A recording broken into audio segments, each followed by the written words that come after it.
आज नागपूर हिवाळी अधिवेशनाचा पहिला दिवस आहे।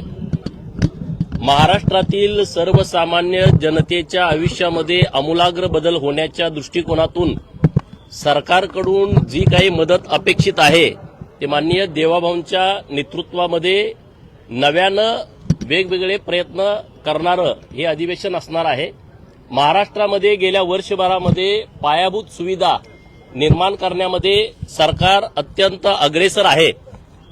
आरोग्य असेल, शिक्षण असेल, गावाकडचे रस्ते असतील, सर्वात महत्त्वाचं शेतकऱ्यांच्या जीवनामध्ये आनंद देणारं दिवसा लाईट देण्याची सौर ऊर्जेच्या माध्यमातून जी योजना राज्यभर सुरू आहे मोठ्या प्रमाणात, जवळपास 50% शेतकऱ्यांचे शेतीचे फीडर आता सौर ऊर्जेवरती आलेले आहेत।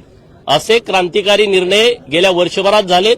पुढच्या वर्षभरामध्ये सुद्धा असे चांगले निर्णय माननीय देवाभाऊंच्या नेतृत्वामध्ये सरकार नक्की करेल अशा पद्धतीची आम्हाला आशा आहे। मुख्यमंत्री देवेंद्र फडणवीसांवरती आत्ताच भास्कर जाधवांनी टीका केली। त्यांचं म्हणणं आहे की कुठल्याही गुन्ह्याच्या संदर्भात आधी चौकशी व्हायची, मात्र आता मुख्यमंत्री स्वतःच चौकशी आधी क्लीन चिट देत आहेत। पार्थ पवार प्रकरणात विशेषतः त्यांनी वक्तव्य हे बघा, विरोधी पक्ष असा एकदम व्हायबल झालेला आहे।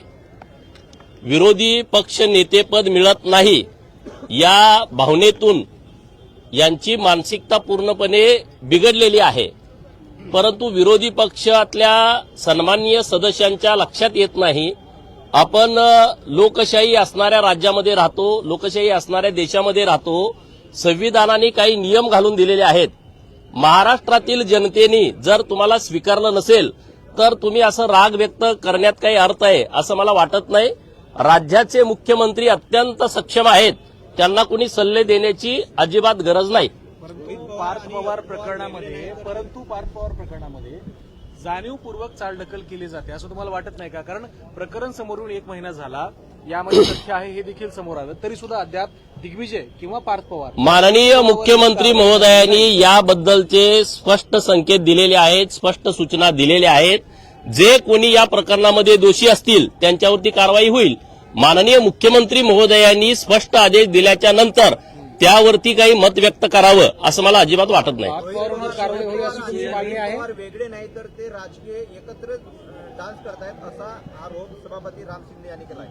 आता ते त्यांना विचारा, रोहित पवारांना आणि पार्थला ते एकत्र आहेत का वेगळे आहेत? मी काय त्यांचा प्रवक्ता नाही पवारांचा। नाही, मी बघत नाही कुणाच काय। बेळगावमध्ये मराठी माणसांवरती पुन्हा अन्याय करण्यात आला। तिथे मेळावा होता मराठी जनांचा, त्यावरती कर्नाटक पोलिसांनी लाठीचार्ज करून म्हणजे एक प्रकारे दडपण्यात। मराठी माणसांच्या बाजूनं आपलं सरकार पहिल्यापासून ठामपणे उभा आहे।